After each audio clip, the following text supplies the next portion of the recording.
예전에 산기도를 가면은 보통 저녁부터 새벽까지 5시간 가까이를 부르짖어 기도를 해요. 근데 그렇게 많은 사람들이 산에 와서 기도를 합니다. 근데 요즘 성도들은 기도 훈련들이 잘 안 돼가지고 1시간, 2시간, 3시간이 아니고 10분 기도를 못해요. 주여 하고 기도시켜놓고 한 2분 좀 지나면은요 기도가 다 죽어 있어요. 큰일입니다. 큰일. 우리 교회도 예배가 아니에요. 큰일이에요. 큰일. 참 걱정스러워요. 참 속상해요. 여러분 정신 차리고 기도하시길 바랍니다. 성령 충만 받으셔야 돼요. 깨어서 무장하시기를 주님의 이름으로 축원합니다. 계시록의 말씀을 우리가 계속 다루고 있습니다. 지난번에 17장 1절부터 오늘 본문 직전 6절까지 다뤘고 오늘은 7절부터 18절까지 다룰 겁니다. 제목은 지난주하고 똑같아요. 큰 음녀와 붉은 빛 짐승. 여자가 있는데 그 여자를 음녀라고 하고 있고 이 여자가 타고 있는 짐승이 있습니다. 이 짐승은 계시록 13장에 나오는 짐승입니다. 666 그렇게 표시된 짐승을 이야기하는 겁니다. 요한이 이 광경을 보고 의아해합니다. 그러니까 천사가 그 비밀을 말해주겠다라고 나서죠. 그게 7절 말씀입니다. 7절을 같이 한번 읽겠습니다. 시작. 천사가 이르되 왜 놀랍게 여기느냐? 내가 여자와 그가 탄 7머리와 10분 가진 짐승의 비밀을 내게 이르리라. 아멘. 아까 말했듯이 여자는 음녀입니다. 그리고 음녀가 탄 짐승은 아주 놀라운 특징을 가지고 있는데 머리가 7개나 달렸어요. 한번 상상을 해보세요. 머리가 7개 달린 짐승. 게다가 뿔이 10개가 나 있어요. 상상을 해보세요. 뿔이 10개가 난 짐승. 굉장히 이제 끔찍하죠.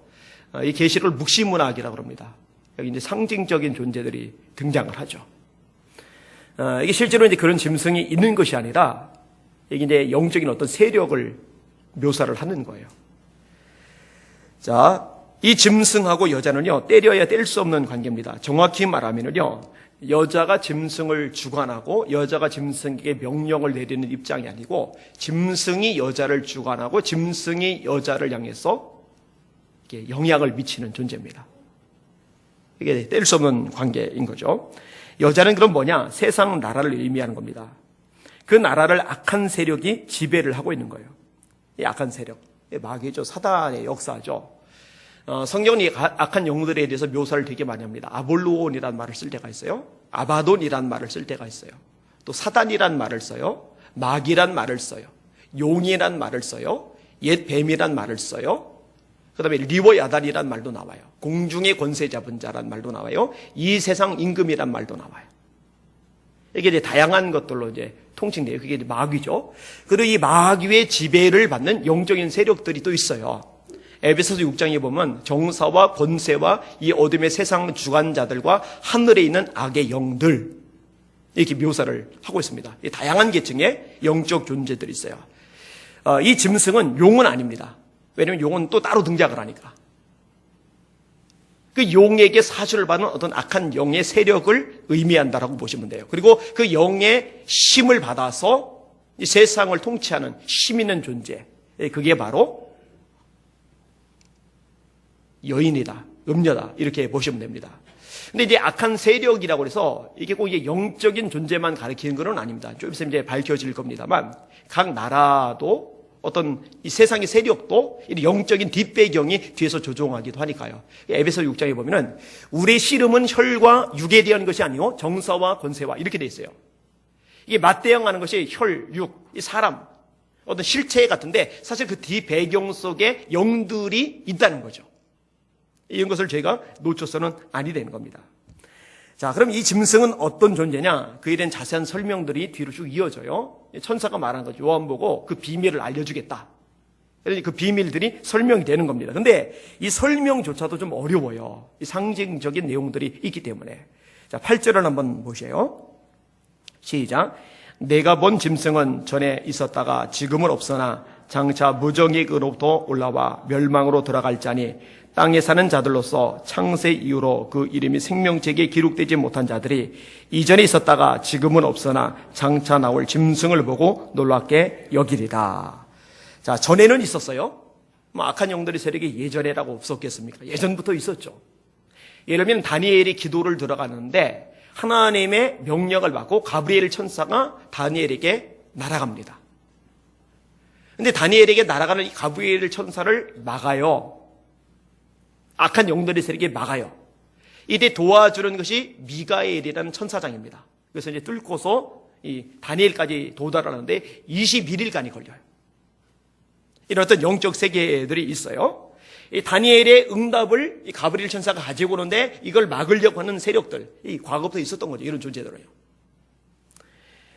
자, 그런데 지금은 없으나 잠시 죽은 것 같이 흉내를 내고 있는 거죠. 어쩌면 예수님의 죽으심과 부활을 흉내내고 있는 것 같아요. 마귀가 예수님을 따라하려고 부단히 노력을 했거든요. 그런데 그것으로 끝이 아니죠. 장차 무적행으로부터 올라옵니다. 이제 본격적으로 역사를 하게 되는 거죠. 그리고 그 결과로 세상은 점점 죄악으로도 기울어지게 됩니다.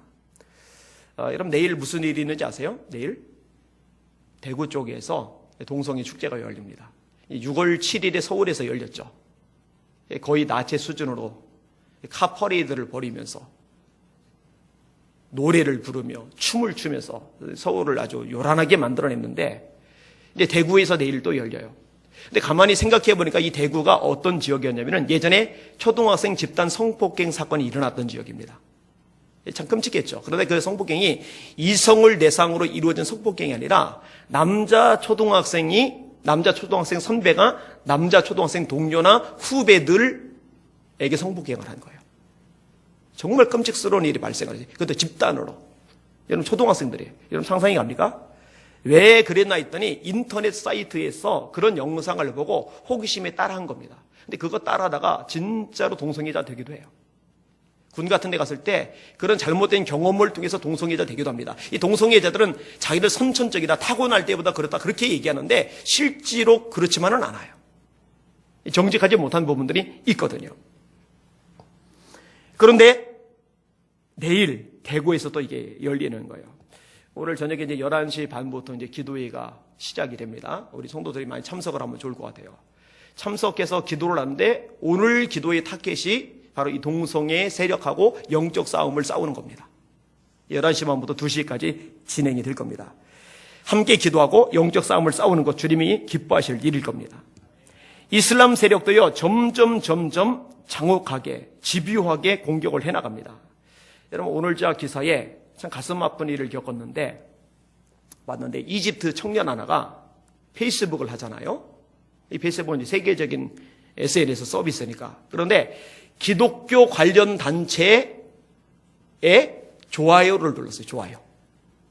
댓글을 단 것도 아니고 지지합니다. 나 기독교로 개종하겠습니다. 그런 것도 아니고 그냥 좋아요를 눌렀어요. 근데 여러분 아세요? 내가 누군가의 글에 있는 좋아요를 눌리면 그게 뜹니다. 그거를 주변 동네 사람들이 알았어요. 알고 나서 어떤 일이 발생했느냐? 두들겨 팬 거죠. 그래 동네에다 전단지를 다 붙였어요. 이 녀석은 우리 동네에서 쫓아내야 된다.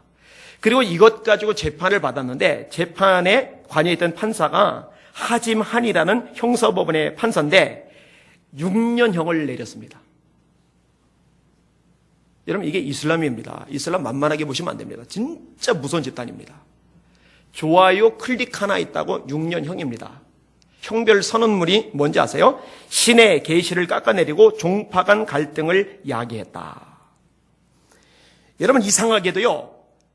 수많은 다른 종교들에 대해서는 허용을 하고 관용을 펼쳐요. 여러분 영국 같은 나라 이슬람에 대해서 굉장히 관용적입니다. 심지어 국회의원 한 사람은 어느 정도까지 얘기하냐면은 우리가 이제 다양화된 문화 속에 살고 있다. 이슬람 사람도 많이 들어와 있다. 그러니 일부 다처제도 법적으로 허용해 줘야 되지 않겠느냐.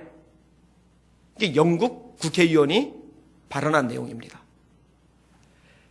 여러분 이 정도까지 가요? 여러분 불교 같은 것에 대해서 유럽이나 미국 같은 데서 관심을 많이 기울여요. 그런데 기독교는 어떻게 되느냐? 기독교 국가에 있던 영국에서 기독교인들이 노방 전도를 하면 잡혀 들어갑니다. 성경 가르치고 기도 가르치는 게 문제가 돼요. 동성애를 죄라고 설교한 이유로 쇠고랑을 찹니다. 이게 영국의 현실입니다. 지금 미국도 대다수의 주가 이런 식으로 법률을 개정해 가고 있어요. 최근에 캘리포니아 주가 이 동성애 합법화 시켰죠. 그 주도 이제 동성애를 죄라고 설교를 하려면 감옥에 가게 됩니다. 점점 더 성경 교육을 금지시킵니다. 기도를 금지시킵니다. 왜 이런 현상들이 생길까? 다른 것들에 대해서는 관용하는데, 다양성을 인정하자고 하는데, 왜 하나님의 말씀에 대해서는, 왜 예배에 대해서는, 왜 전도에 대해서는 이렇게 유독 세상이 적대적으로 변해갈까? 이런 게 영적인 겁니다. 이 마귀가 발악을 하는 거예요. 예수 못 믿게 하려고. 여러분이 사는 세상이 지금 어떻게 돌아가는지 보셔야 됩니다. 아셔야 됩니다. 깨닫는 영안들 열리시기를 주님의 이름으로 축원합니다. 할렐루야. 깨어나시길 바랍니다. 보실 수 있기를 주의 이름으로 축원합니다. 보셔야 돼요. 그런데 문제는 뭐가 지금 어떻게 돌아가고 있는지 정보조차, 지식조차 없어가지고 그냥 멍하니 있는 그런 데가 너무 많아요. 참 안타깝다 생각이 됩니다. 자, 전에 있었는데 지금 없는 것처럼, 근데 무정에서 다시 올라와요. 그런데 이렇게 막 발악을 하고 난리를 피고 온 세상을 장악한 듯이 군림하는 것 같지만은 결국은 뭐냐? 멸망을 당합니다. 그래서 멸망으로 들어갈 자니라고 돼 있어요. 이게 마지막 짐승의 운명입니다. 누가 멸망하게 하죠? 하나님께서. 이런 마귀가 힘이 있는 것 같지만은 진짜 능력자는 하나님뿐이심을 믿으시길 바랍니다. 이거를 놓치시면 안 돼요. 따라서 예수 믿는 사람들은 거시적인 관점에서 세상의 흐름을 봐야 됩니다. 세상을 다 삼킨 것 같은 짐승의 엄청난 세력, 그러나 이 세력이 결국은 망한다는 것, 이 악한 어둠의 세력이 결국은 심판을 받는다는 것을 믿기 때문에 우리들은 주눅들면 안 돼요. 겁을 먹어도 안 돼요. 기가 죽어도 안 돼요. 근데 생각보다요, 이런 쪽에 이제 안목이 생겨서 영적으로 눈이 트여서 시대를 봐서 싸우는 사람들 중에 이게 너무 잘 보이다 보니까 오히려 이렇게 마음이 위축이 되고 이 마음의 좌절과 절망감에 빠져 있는 사람들 종종 보게 돼요. 그래서 이제 그런 모임 같은데 제가 설교를 종종 하게 됐는데, 그럼 이것을 꼭 상기시켜줘요. 이런 것들이 막 일어나고 있지만은 그럼에도 불구하고 흑암의 세력이 역사의 주인이 아니고 역사의 주인은 하나님뿐이라는 거, 이것은 놓쳐서는 안 된다는 거. 이걸 놓치면은요, 진짜 능력을, 진짜 힘을 잃어버리기 시작하거든요. 절대로 그래서는 안 됩니다. 자, 문제가 뭐냐? 진짜 문제가 되는 사람들은요, 세상에 속한 사람들입니다. 이렇게 전에 있다가 지금 없지만 무정계로부터 올라오고, 그리고 마침내 멸망할 이 존재, 이 짐승에 대해서 세상의 수많은 사람들이 놀란다는 거죠. 근데 여기서 놀란다라는 표현은요, 그냥 깜짝 놀란다는 의미가 아니라요, 그 능력 앞에 압도를 당하고 추종하고 따른다는 의미를 가지고 있어요. 따라가는 거죠. 근데 어떤 사람들이 따라가느냐? 그 이름이 생명책에 기록되지 못한 이들. 그 이름이 생명책에 기록되지 못한 이들. 질문. 이곳에는 여러분들은 이름이 생명책에 기록되어 있습니까? 정말 있어요? 그러면 여러분들은 따르지 않겠죠. 근데 생명책에 이름이 기록되지 못한 자들, 그들은 따르게 되어 있어요. 우리 주님께서 이 부분의 중요성을 말씀하실 때, 귀신들이 너에게 항복하는 것으로 기뻐하지 말고 너희 이름이 생명책에 기록된 것으로 기뻐해라. 여러분, 예수님이 여러분 안에 계시다는 것, 그리고 오늘 생명이 끝나더라도 천국에서 눈을 뜰 수 있다는 것, 이게 최고의 복인 줄 믿으시길 바랍니다. 이게 없는 사람은요, 지옥 가잖아요. 마귀 따라가다가 지옥에 떨어질 수밖에 없는 겁니다. 자, 아무튼 이렇게 전에 없다가 무정에서 올라온 짐승에 대해서 사람들이 환호를 보내는 부분은요, 예전에 기억을 더듬어 보시면은 계시록 13장에서도 언급이 되었어요. 제가 그 내용을 읽어드릴게요. 내가 보니 바다에서 한 짐승이 나오는데 뿔이 10이요 머리가 7이라. 똑같은 짐승이에요. 뿔이 10, 머리가 7이라. 그 뿔에는 10 왕관이 있고 그 머리들에는 신성모독하는 이름들이 있더라. 내가 본 짐승은 표범과 비슷하고 그 발은 곰의 발 같고 그 입은 사자의 입 같은데 용이 자기의 능력과 보좌와 큰 권세를 그에게 주었더라. 아까 말했죠. 용은 따로 있어요. 이게 마귀입니다. 그다음에 마귀가 이 짐승에게 권세와 능력을 주는 거예요.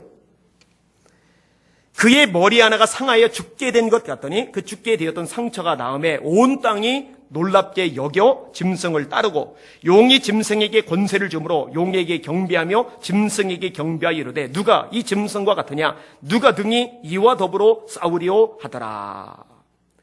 다시 말해 하나님을 섬기지 않는 사람들의 눈에, 그들의 입장에서 볼 때는요, 이 짐승과 맞서 싸울 수 있을 만큼 능력 있는 존재는 세상에 없는 거예요. 근데 하나님이 누군지를 알고 그 하나님을 섬기는 우리들의 눈에는 그 짐승이 감히 도전할 수 없는 정말 위대하고 능력이 많으신 하나님이 보이는 거예요. 그러니까 이 세상 사람들의 반응과 하나님을 섬기는 사람들의 반응이 달라요. 따라서 우리들은 하나님을 향해서 놀라죠. 하나님의 위엄에, 하나님의 능력에, 하나님의 영광에, 하나님의 전능하심에 놀라죠. 그리고 하나님을 따르고 하나님을 섬기죠. 반면에 세상에 속한 사람들, 생명책에 이름이 기록되지 않은 사람들은 하나님이 아니라 짐승 때문에 놀라고, 짐승 때문에 위압을 당하고, 이 짐승 때문에 마음을 빼앗기고, 이 짐승을 추종하고 짐승을 섬기죠. 하나님을 섬기는 사람은 하나님과 함께 천국에 있게 될 것이고, 짐승을 추종하는 사람들은 이 짐승이 무적에게 떨어질 때 짐승과 함께 같이 무적의 지옥 속에 떨어질 것이죠. 이렇게 구분이 되어지는 겁니다. 자, 조금 더 설명을 할 필요가 있어요. 9절을 한번 보세요. 9절. 계속 짐승에 대한 설명인데 있습니다. 시작. 지혜 있는 뜻이 여기 있으니 그 7머리는 여자가 앉은 7산이요. 세상이 악하기 때문에 지혜로 분별할 필요가 있어요. 그죠? 네, 바울 사도도 이런 부분을 말씀을 하고 있죠. 자, 근데 이제 7머리에 대한 설명을 하는데 7머리는 여자가 앉은 7산이다. 그래서요, 꽤 여러 학자들이 여기에 나오는 이 짐승을 로마라고 해석을 했어요. 로마. 7산이 뭐냐? 로마가 7산 위에 건설이 됐거든요. 팔라틴, 아벤틴, 셀리안, 에스퀴린, 비미날, 퀴리날, 카피톨린. 이게 이제 로마 지역이 위치하고 있는 7개의 산입니다. 그 산을 중심으로 이렇게 로마라는 제국이 형성이 되어 있는 거거든요. 그런데요, 제가 미리 말씀을 드리면은, 여기서 7개의 산은요, 그 로마 지역의 7개의 산을 말하는 게 아닙니다. 또한 짐승 역시 로마를 말하는 게 절대로 아닙니다. 여러분, 계시록은요, 과거나 현재에, 요한이 쓸 그 당시죠. 과거나 현재의 그 자료를 기록하기 위해서 쓰여진 그런 성경이 아니고, 장차 이루어질 것, 주님의 재림과 관련된 그 시대적인 징조를 보여주기 위한 계시의 책이거든요. 이게 로마로 해석을 하면은 문제가 생길 수밖에 없어요. 특별히 7이라는 거는요, 상징적인 숫자입니다. 열이라는 것도 역시 마찬가지고요. 굉장히 많이 나와요. 열이라는 것, 7이라는 것, 12이라는 것. 그러니까 그 7산이다 이렇게만 볼 수가 없는 거예요. 그게 다음 절에서 증명이 되는데, 자, 그 7산을 7왕이라고 묘사를 합니다. 10절을 한번 보세요. 10절 시작. 또 7왕이라 5은 망하였고 하나는 있고 다른 하나는 아직 이르지 아니하였으나 이르면 반드시 잠시 동안 머무르리라. 이 짐승을 로마로 보고 싶은 학자들은요, 집요하게 그게 로마가 세워진 7산을 말하는 거다 이럴 뿐만 아니라 이 왕들도 로마의 황제들을 말하는 거다 이렇게 자꾸 이야기를 해요. 그래서 어떤 학자는요, 아우구스투스, 로마 1대 황제죠. 그 다음에 티베리우스, 칼리큘라, 클라우디우스, 네로, 베스파시안, 베스파시안의 아들이었다가 황제가 된 디도, 이렇게 7명의 황제를 말하는 거다 라고 얘기해요. 또 다른 학자는 아니다, 시저, 아구스도, 클라우디우스, 베스파시안, 디도, 도미시안, 네르바다. 그런데 이것도 역시 문제가 되는 게요, 여러분 7 중에 과거에 있었고 하나는 지금 없고 뭐 이런 식으로 나오는데, 황제들을 두게 되면 그렇게 되지를 않아요. 그러다 지나간 황제들이 돼버려요. 그럼 나중에 올 황제는 뭐냐 이거죠. 말이 되지를 않아요. 문제는 해석입니다. 아까도 말했듯이 계시록은 과거의 역사적 사실을 기록한 책이 아니고 계시의 책이니까. 그럼 도대체 이 본문을 어떻게 해석을 해야 되느냐? 간단합니다. 복잡하지 않아요. 여러분, 이 과거에 제국들이 있죠. 하나님을 거역하던 이 거대한 세력들이 있죠. 애굽. 그 다음에 애굽 다음에 뭐가 있어요? 애굽 다음에 아수르, 바벨론, 페르시아, 헬라. 다시요. 애굽, 아수르, 바벨론, 페르시아, 헬라. 한 번만 더. 마지막. 애굽, 아수르, 바벨론, 페르시아, 헬라. 다니엘서에 보면은 이런 부분에 대한 언급이 나오죠. 느부갓네살이 꿈을 꿨어요. 그래 놓고는 너무너무 무시한 꿈을 꿔놓고는 생각이 안 나는 거예요. 신하들만 잡아요. 내 꿈 해석해라. 그랬더니 박수들이 왕께서 꿈의 내용을 말씀해 주시면 우리가 해석도 알려드리겠습니다. 그랬더니 노발대발하면서 너희들이 만약 내 꿈을 알아내지 못하고 해석을 해내지 못하면 전부 다 처형시킬 거다. 이러고 있어요. 말도 안 되는 짓을 저지르고 있단 말이에요. 다니엘도 죽게 생기는데 기도를 하죠. 다니엘과 사드락, 메삭, 아벳느고가 하나님 앞에 기도를 해요. 그리고 하나님께서 환상 중에 느부갓네살이 꿨던 꿈을 보여주십니다. 그 꿈의 내용이 뭡니까? 거대한 신상이 서 있는데 머리는 금, 가슴과 팔은 은, 배와 넓적다리는 동, 이 종아리는 철, 그 다음에 발은 철과 흙이 섞였어요. 그런데 어디서 사람의 손으로 뜨이지 않은 돌 하나가 날아오더니 이 신상을 쳤더니 신상이 부서져 가루가 되고 이 돌은 점점점 커지더니 세상에 가득하게 되었다. 다니엘 해석을 해줍니다. 왕이요, 그 금 같은 나라는 왕이십니다. 바벨론이죠, 바벨론. 여기는 이제 아수르나 아니면 그 뒤에 있는 나라는 언급이 되지 않아요. 다 느부갓네살이 꿈을 꿨고 그때부터 이제 시작되는 거니까. 그 다음에 일어난 나라는 뭐예요? 은과 같은 나라. 금보단 못하죠. 그런데 이 머리 되는 바빌론을 무너뜨린 나라, 그게 메데파사 연합권, 그게 페르시아입니다. 페르시아. 이 페르시아가 바빌론을 무너뜨렸기 때문에 예레미야의 예언대로 이스라엘 백성들이 유다 땅으로 돌아올 수 있게 돼요. 예레미야의 예언에 70년 만에 고향에 돌아올 것이라고 예언되어 있는데 이 말씀을 성취하기 위해서 하나님이 페르시아 나라를 쓰신 거죠. 그 다음에 이 페르시아를 무너뜨린 나라가 뭐예요? 그게 유명한 헬라입니다. 헬라. 알렉산더 대왕. 알렉산더 대왕. 그런데요, 보세요. 이 금머리, 바벨론, 그 다음에 은, 이게 페르시아, 그 다음에 동, 이게 헬라. 그런데 금처럼 화려하진 않지만, 은처럼 비싸진 않지만, 이 동처럼 예쁜 빛을 내지는 않지만, 철은 이 세 가지보다 세요. 여러분, 철이 금보다 세요. 아죠? 철이 은보다 동보다 세요. 철이 제일 쌉니다. 뭐든지 다 부서뜨리고도 남을 만큼 강력한 힘을 가지고 있어요. 그런데 그 나라는 아직 안 왔어요. 근데 다니엘이 이제 미리 알려주는 거죠. 그 나라가 뭐냐? 오늘 본문 당시에 여전히 존재하던 나라, 그게 로마입니다. 로마. 역사상 로마처럼 무지막지하게 힘이 세했던 나라가, 철처럼 강했던 나라가 없을 만큼 대단했던 나라가 로마입니다. 여러분, 옛날 속담에 모든 길은 로마로 통한다. 모든 길은 로마로 통한다. 이 말이 왜 나왔겠어요? 제국이 엄청나게 넓고 반란이 일어났을 때 기병대 동원해서 재빠르게 진압을 하려면 길을 잘 뚫어놔야 돼요. 그래서요, 그 당시 도로망은요, 상상을 초월할 만큼 잘 되어 있어요. 이 도로망을 누가 잘 사용했는지 아세요? 사도 바울. 바울이 전도 여행에 이 도로망을 잘 사용합니다. 그리고요, 이 도로망이 만들어지기 전에 이 문화적인 통일성을 이룬 게 헬라입니다. 알렉산더 대왕. 그래서 히라버가 그 당시 국제어로 통용이 됐거든요.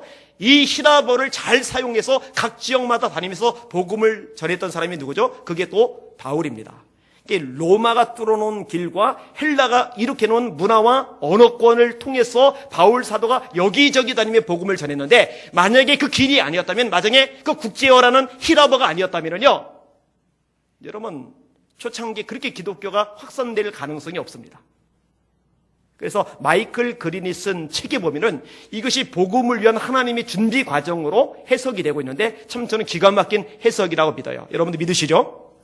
하나님이 결국 역사를 움직이시는 분이시니까. 로마 황제들이 아니고 좀 더 큰 시각으로 봐야 돼요. 애굽, 아수르, 바벨론, 페르시아. 애굽, 아수르, 바벨론, 페르시아, 헬라. 이 다섯이죠, 다섯. 그 다음에 지금 이제 로마가 있는 거죠. 로마가 있는 거예요.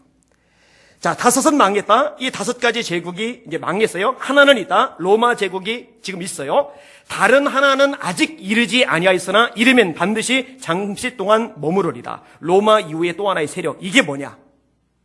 이게 뭐냐? 요게 좀 난제입니다. 그래서 예전에 이게 유럽이 아니냐? 유럽 공동체가 아니냐? 이렇게 이야기하는 견해들이 있었는데, 제가 볼 때 그건 아직은 장담은 못해요. 자, 11절을 읽을게요. 그 다음 구절입니다. 11절. 시작. 전에 있었다가 지금 없어진 짐승은 8째 왕이니 7 중에 속한 자라. 그가 멸망으로 들어가리라. 전에 있었다가 지금 없어진 짐승, 아까 8절의 내용하고 같아요. 죽은 것 같이 되었어요. 없어졌는데 다시 나타났어요. 그 계시록 13장의 내용도 마찬가지죠. 죽은 것 같이 되었는데 그 상처가 나오니까 사람들이 보고 놀라서 쫓아다녔다. 이 짐승과 더불어 싸울 자가 누구냐? 바로 그 짐승에 대한 묘사를 하는 거예요. 7개나 되었던 이 강대국 중에서 다시 세력을 얻게 될 것, 그게 이제 어떤 나라인지 아니면 전체적인 연합 세력인지 알 길이 없어요. 근데 이제 분명한 것 하나는요, 점점 하나님을 거역하고 하나님께 도전하고 하나님 앞에 불순종하는 이 연합적인 세력이 나타날 것이라는 것. 이것만큼은 분명히 말할 수 있어요. 이거는요, 세계적인 추세가 될 겁니다. 여러분, 미국이 그렇게 되었다면요, 영국이 그렇게 되었다면요, 이미 다 간 거예요. 우리나라만 유독 그나마 좀 막아내고 있는데, 우리나라도 지금 속수무책으로 지금 당하고 있어요. 종자연이라고 시민단체 이름을 빌렸고 마치 다양한 종교들이 섞인 것 같지만 조계종이 조종하는 단체가 종자연이고 이게 국가인권위의 권한을 위임받아가지고 기독교 사립학교에서 성경 가르치는 거, 기도하는 거, 예배하는 거 이걸 지금 다 금지시켜 가고 있어요. 지금 기독교 사립학교들이요 난립니다. 이런 기독교 사립학교 때문에 중학교 때, 고등학교 때 예수님을 만나는 사람들이 굉장히 많은데 이것이 지금 원천봉쇄되어 가고 있는 거예요. 아무튼 세계가 직면한 수많은 문제들이 있죠. 오염 문제, 환경 문제, 인구 문제, 자원 문제, 핵 문제, 수많은 국제전 문제. 이런 것들을 해결하기 위해서는 하나의 강력한 세계적인 기구가 필요하다. 유엔이 있지만 유엔이 아직 약하잖아요. 이제 그 이상의 어떤 움직임들 있어야 될 겁니다. 근데 이런 통합 세력, 통합 정부의 가장 걸림이 되는 존재가 기독교입니다. 왜냐면요, 다른 종교들은 융화가 돼요, 어느 정도. 근데 기독교는요, 그게 잘 안 됩니다. 따라서 세계적으로 기독교 박해가 성행하고 있는 것이고, 이런 흐름은 점점점 커갈 겁니다. 다시 말합니다. 신앙생활 잘하세요. 지금 어렵다고, 지금 힘들다고, 지금 피곤하다고, 지금 이런저런 스트레스가 있다고 믿음을 제대로 못 지키는 사람이면은 앞으로 시간이 지나면 지날수록 믿음 지키기가 더 어려워질 겁니다. 지금 이기실 수 있기를 주의 이름으로 축원합니다. 지금 기도하실 수 있기를 주의 이름으로 축원합니다. 지금 영적으로 무장하여서 악한 영들의 세력을 깨뜨리실 수 있기를 주님의 이름으로 축원합니다. 전신갑주 입으셔야 돼요. 할렐루야. 그렇게 하셔야 됩니다. 그리고 그 와중에 기억할 거, 아까도 말했듯이 이처럼 대단한 위세를 떨치지만 망한다는 것. 다시 반복이 돼요. 그가 멸망으로 들어가리라. 따라합시다. 그가 멸망으로 들어가리라. 그죠? 이게 이제 결국은 운명이란 말이에요. 이게 악한 세력의 종말이란 말이에요. 왜? 역사는 결국 하나님이 주인이시니까. 자, 12절, 13절, 여기도 마찬가지 짐승에 대한 내용입니다. 아까 이제 7 산에 대해서 얘기했는데 이제 10뿔에 대해서 언급을 하고 있어요. 특징이 조금 달라요. 12절, 13절을 같이 읽겠습니다. 시작. 내가 보던 10뿔은 10왕이니 아직 나라를 얻지 못하였으나 다음한 짐승과 더불어 임금처럼 한동안 권세를 받으리라. 그들이 한 뜻을 가지고 자기의 능력과 권세를 짐승에게 주더라. 아멘. 뿔은 권세를 상징합니다. 왕은 권력을 지닌 지배자를 말을 하는 겁니다. 그런데 희한한 것은 왕이라고 10왕이라고 돼 있는데 나라를 얻지 못했어요. 여러분 엄밀하게 말하면 나라가 있어야 왕도 존재를 하죠. 나라가 없으면 왕이 없는 게 정상이에요. 그러니까 좀 희한하다는 거죠. 다만 중요한 것은요, 이 10명의 왕들이 나라도 없이 왕인데 짐승과 연합이 참 잘 이루어지고 있어요. 이 짐승에게 힘을 실어주고 있어요. 이 피차 힘을 주고받고 하는 아주 단단한 결속을 가지고 있어요. 이 짐승의 동료죠. 하나님의 백성들을 괴롭게 할 존재입니다. 하나님께 도전하고 하나님의 백성에게 고통을 주는 존재입니다. 그런데 여기도 단서가 붙어요. 아까 2번 반복해서 멸망으로 들어가리라. 할렐루야. 이게 악한 세력의 종말이거든요. 그런데 이 10뿔에 대해서 이야기를 하면서 한동안이라고 수식어가 없다. 한동안. 그러니까 계속 권위를 가지고 이 권력을 누리면서 군림하면서 이 권세가 지속이 되고 영원히 이어지는 게 아니라 한동안만 이 권세를 누려요. 이 정해진 기한 동안만. 따라서 짐승에게 불부터 권력을 누리는 존재들도 한동안만 그런 권세를 누리는 겁니다. 저와 여러분에게 이런 것은 희소식이죠. 자, 이들이 하는 일이 뭐냐? 하나님께 도전이라고 말씀드렸죠. 그 구체적인 내용이 14절에 언급이 되고 있어요. 자, 14절 말씀 같이 읽겠습니다. 시작. 그들이 어린 양과 더불어 싸우려니와 어린 양은 만주의 주시여 만왕의 왕이심으로 그들을 이기실 터이요 또 그와 함께 있는 자들 곧 부르심을 받고 택하심을 받은 신실한 자들도 이기리로다. 아멘. 저 같은 경우는 이제 설교를 하면서 1장부터 마지막 장까지 전체적인 내용들이 머릿속에 이제 들어있으니까 흐름이 딱딱딱딱 정리가 되는데 여러분들은 조금 어려울 수도 있다라는 생각이 들어요. 그래서 이제 반복적으로 듣다 보면은 어느 줄기 같은 것들이 좀 잡혀나가기 시작할 겁니다. 자, 짐승이 열뿔과 연합해서 어린 양에 도전을 해요. 그들이 어린 양과 더불어 싸우려니와. 그래서 어린 양은 누구죠? 계시록 5장에 나오죠. 일찍 죽임을 당한 것 같더라. 7 인으로 인봉된 책이 있는데 이 책에 인을 떼기 합당한 자가 세상에 없으니까 요한이 엉엉 울어요. 우니까 위로해 주면서 아니다. 이 책을 뗄 사람이 있다. 보니까 어린 양이죠. 어린 양.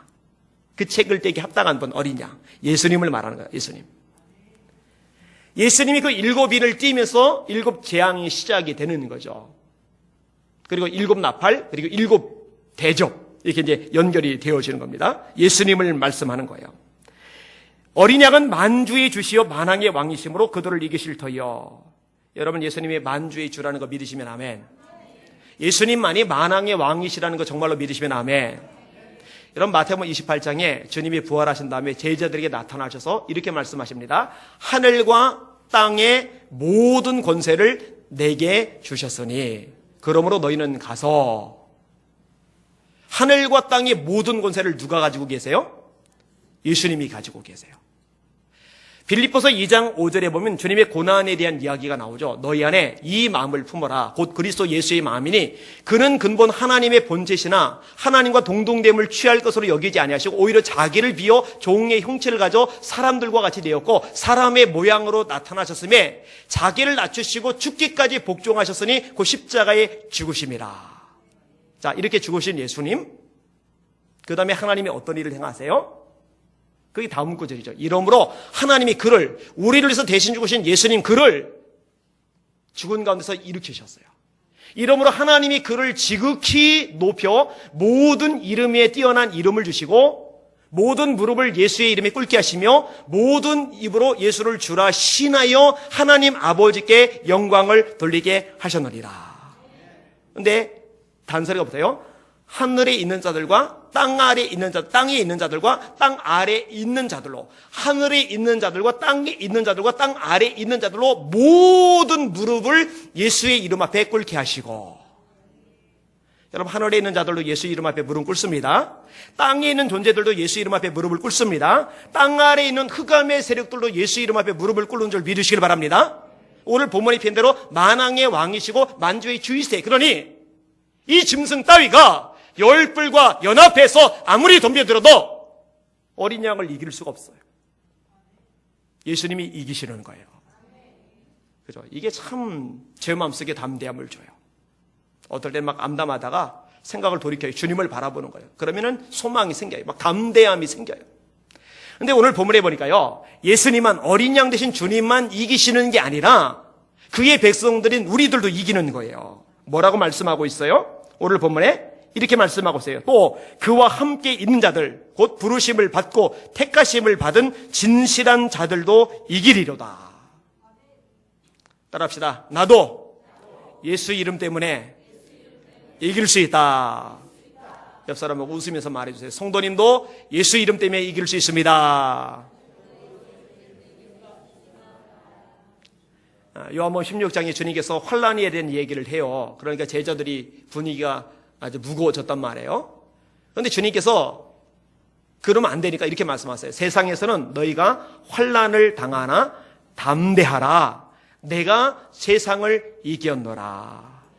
우리 이곳에 있는 성도들 주눅 들지 마세요. 기죽지 마세요. 좀 힘들 수도 있어요. 살다 보면은요. 지칠 수도 있어요. 일이 꼬일 수도 있어요. 문제가 생길 수도 있어요. 그러나 예수님이 여러분과 함께 하시고 그분이 모든 만물의 주인이세요. 최후 승리는 여러분 거란 말이에요. 세상에서 너희가 환난을 당하나 담대하라. 내가 세상을 이겼노라. 할렐루야.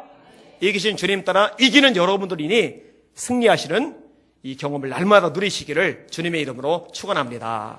축원합니다. 이게 저와 여러분의 정체성이거든요.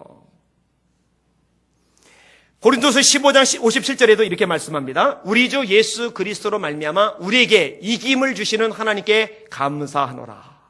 그러므로 내 형제들아 견고하며 흔들리지 말며 항상 주의 일에 더 힘쓰는 자들이 되라. 이는 너희 수고가 주 안에서 헛되지 않은 줄을 알미니라. 여러분 이 밤에 솔직히 말해보세요. 피곤하죠? 여러분 온종일 일이 있잖아요. 우리 교인들 제가 이렇게 딱 이렇게 훑어보니까요. 평일날 일을 안 나가는 여자분들이 없어요. 손에 꼽게 몇 번 빼고는요. 95% 이상이 다 일 아니에요. 열심히 일하고 얼마나 피곤해요. 얼마나 졸려요. 텔레비 보고 침대에 누워있고 아니면 나가서 바람 좀 쐬고 아니면 카페벤에 가서 그냥 팥붕서라도 먹고 그거 얼마나 좋아요. 여기 앉아가지고는 그냥 목소리 딥다 큰 담임 목사 설교 들으면서 여기까지 온 것도 정말 온힘 다해서 왔는데 기도 세게 안 한다고 잔소리 들어가면서 근데 아까 인용했죠? 견고하며 흔들리지 말며 항상 주의 일에 더 힘쓰는 자들이 되라. 이는 너희 수고가 주 안에서 헛되지 않은 줄을 알미니라. 그 앞구절이 뭐냐? 우리에게 이김을 주시는 하나님께 감사하노니 이김이 있기 때문에 여러분 복 있는 사람인 줄 믿으시길 바랍니다. 옆 사람 보고 웃으면서 얘기해 주세요. 정말 복 많으시네요. 이것도 활짝 웃으면서 담대하게 말해야 돼요. 안 그러면은 그 길거리 가다가 얼굴에 복이 있으시네요. 그 사람들 얼굴 표정도 이상하고 말투도 이상하잖아요. 예수 믿는 사람은 그런 말투하면 안 돼요. 그런 표정하면 안 돼요. 활짝 웃으시면서 다시 한번 복이 정말 많으신 분입니다. 아멘. 자, 마지막 부분을 좀 다루도록 하겠습니다. 자, 이 음료하고 짐승하고는 찰떡궁합이에요. 그죠? 이 짐승이 어떤 영적인 세력, 그 다음에 음료는 이 세상 정부, 어떤 세상 나라, 이런 개념으로 이해를 하시면 되는데, 이 둘이 찰떡궁합 같은데, 여러분, 악한 영은요, 마귀는요, 결론적으로 좋게 해주고 끝내지를 않아요. 그럴 마음이 없고요, 그럴 능력도 없어요. 마귀가 예수님 시험하면서 한 번만 절하면, 말이도 아니에요. 한 번만 네가 절하면 천하 만국 영광 부귀영화 다 주겠다. 그거 속아 넘어가서 절을 해봐야 줄 능력도 없고 줄 마음도 없어요. 마귀는 못 줍니다. 이 둘 사이가 틀어져요. 그 틀어진 내용이 오늘 본문에 잘 등장을 합니다. 자, 15절부터 17절까지 일단 한번 읽고 다시 한번 좀 살펴볼게요. 15절에서 18절까지 시작. 또 천사가 내게 말하되 내가 본 바 음녀가 앉아있는 물은 백성과 무리와 열국과 방언들이니라. 내가 본 바 이 열불과 짐승은 음녀를 미워하여 망하게 하고 벌거벗게 하고 그의 살을 먹고 불로 아주 사르리라. 이는 하나님이 자기 뜻대로 할 마음을 그들에게 주사 한 뜻을 이루게 하시고 그들의 나라를 그 짐승에게 주게 하시되 하나님의 말씀이 응하기까지 하심이라. 또 네가 본 그 여자는 땅의 왕들을 다스리는 큰 성이라 하더라. 아멘. 자, 이 음녀가 물 위에 앉아 있어요. 물이 뭐냐? 설명이 되고 있죠. 음녀가 앉아 있는 물은 백성과 무리와 열국과 방언들이다. 이게 백성, 무리, 열국, 방언들이 군림하는 세력이 음녀예요. 이 18절에 구체적인 설명이 다시 나와요. 네가 본 그 여자는 음녀는 땅의 왕들을 다스리는 큰 성이다. 자, 이 힘, 이 권세는 누구에게 받아요? 짐승에게서 받았어요. 아까 제가 초반에 설명을 드릴 때 이 짐승 위에 음녀가 타고 있지만은 실질적으로 힘을 가진 것은 음녀가 아니라 짐승이라고. 다시 말해 음녀가 짐승을 지배하고 주관하는 게 아니라 짐승이 음녀를 지배하고 주관하는 것이라고 말씀을 드렸잖아요. 이 짐승이 사실 주예요. 주. 그런데 이 짐승이 끝없이 이 음녀에게 세상 세력에게 힘과 영향력을 주느냐? 아까도 말했듯이 그럴 능력 없고요. 그럴 마음도 없어요. 어떻게 해요? 열불과 더불어서요. 음녀를 미워합니다. 미워하여 망하게 하고 벌거벗게 하고 그의 살을 먹고 불로 아주 사르리라. 여러분 예수님은요. 예수님을 믿고 따르는 사람들에게 반드시 좋은 걸 주십니다. 여러분, 예수님은요, 나쁜 것 주실 수 없는 분이에요. 주실 마음도 없고 주실 능력도 없어요. 따르는 자에게 다른 능력은 다 있는데 그런 능력은 없으세요. 요한복음 10장 10절에 예수님이 오신 목적을 이야기하죠. 인자에 온 것은 양으로 생명을 얻게 하고 더 풍성히 얻게 하려는 것이라. 여러분, 예수님이 오셔서요, 여러분에게 생명 주시려고 오신 줄 믿으시길 바랍니다. 여러분들에게 풍성한 삶을 주시려고 오신 줄 믿으시길 바랍니다. 여러분, 선언하세요. 예수님, 저에게 생명 주러 오셨죠? 예수님, 저에게 풍성한 삶을 주러 오셨죠? 주님, 저에게 허락해 주시옵소서. 누리게 해 주시옵소서. 근데 마귀는요, 그렇지 못한 거예요. 도적이 오는 것은 도적질하고 죽이고 멸망시키려는 것이요. 여러분, 마귀는요, 좋은 거 주지 않는다는 거예요. 실컷 힘을 주고 영향력을 주고 권세를 주고 권력을 줘서 조종해 놓고는 마지막에 미워하는 거예요. 벌거벗기는 거예요. 살을 먹는 거예요. 아주 불살라버리는 거예요. 끝장을 내버린 거예요. 이 짐승과 열뿔이 한 짓입니다. 그런데 여러분, 굉장히 중요한 구절이 이제 17절인데요. 17절 한번 다시 볼게요. 이 구절이 너무 중요해요. 같이 읽습니다. 시작. 이는 하나님이 자기 뜻대로 할 마음을 그들에게 주사 한 뜻을 이루게 하시고 그들의 나라를 그 짐승에게 주게 하시되 하나님의 말씀이 응하기까지 하심이라. 아멘. 자, 거기 드시고, 애굽이란 나라가 있었어요. 아수르란 나라가 있었어요. 바벨론이란 나라가 있었어요. 헬라란 나라가 있었어요. 페르시안 나라가 있었어요. 헤랄라란 나라가 있었어요. 로마란 나라가 있었어요. 막 수많은 나라들이, 제국들이 명렬해 가요. 그리고 이 악한 짐승이 있고 이 짐승이 세력에게 힘을 주고 막 이렇게 자기들이 임의로 연합하고 자기들이 임의로 힘을 주고 자기들이 임의로 하나님께 같이 도전하고 하나님의 백성들 괴롭게 하고 이렇게 한 것 같은데 알고 보니까 그게 다 하나님의 뜻, 하나님의 손 아래에 있는 거예요. 하나님의 통치 아래에 있는 거예요. 제가 예전에 예수님의 나심과 관련해서 설명을 드린 적이 있어요. 여러분, 예수님께서 여자의 몸에서 태어나죠. 다 남자의 후손인데. 여러분, 마태복음 1장 보세요. 사라가 이삭을 낳고 리브가가 야곱을 낳고 이렇게 안 돼 있어요. 아브람과 다윗의 자손 예수 그리스도의 세계라. 아브람은 이삭을 낳고 이삭은 야곱을 낳고 야곱은 다말에게서 베레스와 세레를 낳고 베레스는 헤스로를 낳고 헤스로는 람을 낳고 람은 아미나답을 낳고 아미나답은 나소를 낳고 나소는 살몬을 낳고 살몬은 보아스를 낳고 보아스는 이세를 낳고 이세는 다윗 왕을 낳으리라. 다윗은 우리의 아들에게서 솔로몬을 낳고 솔로몬은 아비야를 낳고 아비야는 아사를 낳고 아사는 여보사밧을 낳고 남자가 남자를 낳고 남자가 남자를 낳고 그렇게 쭉 돼 있어요. 남자의 씨란 말이에요. 그런데 예수님 동정녀 탄생이거든요. 그게 왜 그래요? 구약에 예언됐으니까. 창세기 3장 15절 여자의 후손, 이사야 7장 14절 보라 처녀가 잉태하여 아들을 낳을 것이야. 이 예언의 말씀대로 겁니다. 예수님이 예루살렘에 나귀를 타고 입성해서 왜 백마를 안 타시고 나귀 타셨을까?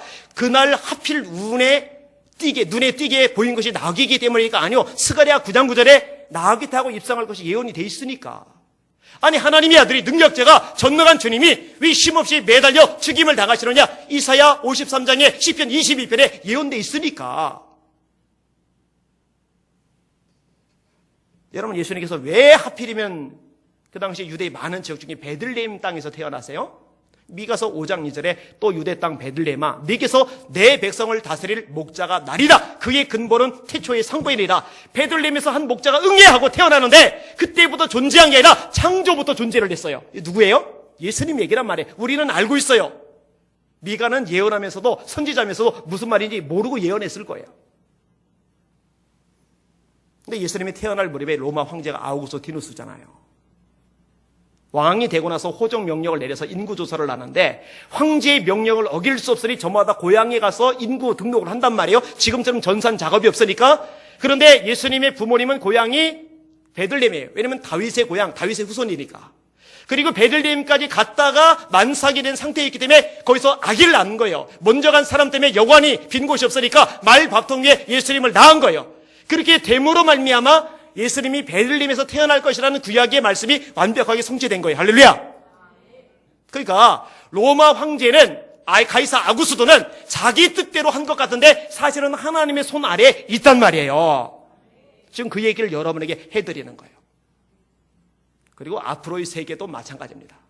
여러분 결국 모든 것은 하나님의 손에 있는 걸 믿으시길 바랍니다.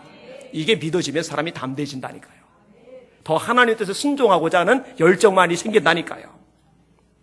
다시 17절 제가 읽어드릴게요. 이런 일이 나와요. 짐승이 열불과 더불어 음녀를, 아주 찰떡궁합이던 음녀를 멸망을 시켰는데, 이는 하나님이 자기 뜻대로 할 마음을 그들에게 주사 한 뜻을 이루게 하시고 그들의 나라를 그 짐승에게 주게 하시되, 결론은 하나님의 말씀이 응하기까지 하심이라. 할렐루야. 참 놀라워요.